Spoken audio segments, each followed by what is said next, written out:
কোরবানির প্রাণী থেকে কোনো রকম উপকার গ্রহণ করা বৈধ নয়।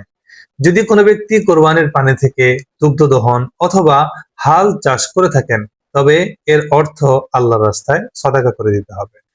কোরবানির পূর্বেই কোনো শরিকদারের মৃত্যুবরণ হয়ে গেলে অবশ্যই ওয়ারিসদের অনুমতিক্রমে কোরবানির কাজ সম্পন্ন করতে হবে। কোরবানির পশু জবাই প্রসঙ্গে, কোরবানির পশু নিজ হাতে জবাই করা উত্তম। যারা পশু জবাই করার সময় ছুরি ধরবে তাদের প্রত্যেককেই বিসমিল্লাহি আল্লাহু আকবার বলতে হবে। কোরবানির প্রাণী নিস্তেজ হওয়ার পরে কসাই সাহেবগণ চামড়া ছিলার কাজ শুরু করবেন এবং জবাইয়ের সময় কোন রকম ছুরি দিয়ে গলায় ঘাই দেয়া সম্পূর্ণ অবৈধ।